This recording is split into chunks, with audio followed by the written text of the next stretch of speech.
ನಾನು ನಿಮ್ಮ ಹತ್ರ ಚಿಗುರು ಬಗ್ಗೆ ಏನನ್ನೋ ಕೇಳಬೇಕಾಗಿತ್ತು.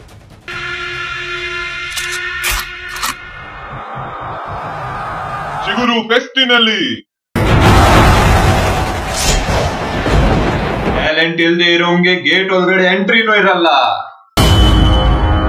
ಟ್ಯಾಲೆಂಟ್ ಇರೋನ್ನ ಎದುರು ಹಾಕೊಳ್ಳಕ್ಕೆ ಯಾರಿಂದಾನೂ ಆಗಲ್ಲ. ಏನ್ ಹೇಳ್ತಾ ಇದೀಯ? ನಿಜವಾಗ್ಲೂ ಚಿಗುರು ಅಷ್ಟು ಒಳ್ಳೆ ಫೆಸ್ಟ್? ನೀನ್ ಚಿಗುರು ಬಗ್ಗೆ ಕೇಳ್ತಾ ಇರೋದು ಸ್ವಲ್ಪನೇ.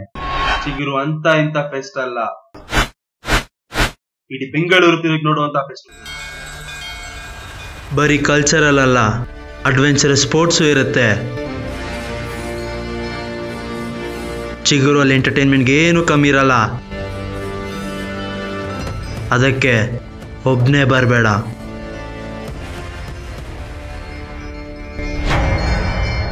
ಅಗತ್ಯ, ಚಿಗುರು ಟಿಕೆಟ್ ಏನಾದ್ರೂ ಬೇಕಾ? ಹಾ ಬೇಕು, ನನ್ ಫ್ರೆಂಡ್ಸು ಬರ್ತಾರಂತೆ. ಮೊದ್ಲು ಬರೋದೆ ಇನಾಗ್ರಲ್ ಫಂಕ್ಷನ್, ಆಮೇಲೆ ಶುರು ಆಗೋದೆ ಕಲ್ಚರಲ್ ಇವೆಂಟ್, ಅದಾದ್ಮೇಲೆ ಬರೋದೆ ಈವ್ನಿಂಗ್ ಪ್ರೋಗ್ರಾಮ್. ಈವ್ನಿಂಗ್ ಪ್ರೋಗ್ರಾಮ್ಸ್ಗೆ ಒಬ್ನೇ ಬಂದಿದ್ಯಾ? ನಾಚಿಕೆ ಆಗಲ್ಲ? ಫ್ರೆಂಡ್ಸ್ ನ ಕರ್ಕೊಂಡ್ ಬಾ, ಹೋಗು. ಫ್ರೆಂಡ್ಸ್ ನ ನಾವು ಕರ್ಕೊಂಡ್ ಬಂದಿಲ್ಲ ಅಂದ್ರೆ ನಮ್ ಇಜ್ಜತ್ ಹಾಳಾಗುತ್ತೆ.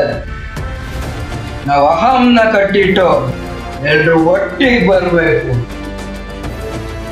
ಚಿಗುರುಗೆ ಅಗಸ್ತ್ಯನ ಪಕ್ಕದಲ್ಲಿ ಇಟ್ಕೊಂಡಿದ್ಯಲ್ಲ, ದೋಸ್ತಿಗ ಡ್ಯಾನ್ಸ್ಗುನ್ನ? ಬರೀ ಸಾಲ್ಸ ಮಾಡೋ 10 ಜನ ಇರೋ ಬದಲು ಎಲ್ಲ ಡ್ಯಾನ್ಸ್ ಫಾರ್ಮ್ಸ್ ಗೊತ್ತಿರೋ ಒಬ್ಬ ಇದ್ದೇ ಸಾಕು.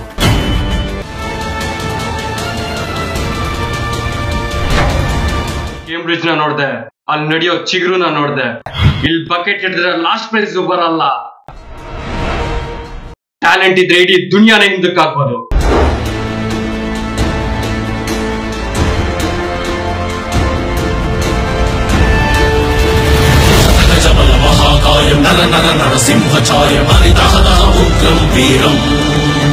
ಸಮುದ್ರದೂರಪೌರುಷಂ ಸಹಸ್ರಾಯುಧ ಘರ್ಷಣಂ ರಣ ರಣ ರಣ ಉಗ್ರಂ ವೀರಂ. ಎಂಟರ್ಟೈನ್ಮೆಂಟ್ ಬಗ್ಗೆ ಚಿಂತೆ ಮಾಡಬೇಡಿ, ವರ್ಷ ಪೂರ್ತಿ ನೆನ್ಸ್ಕೊಂತೀರಾ.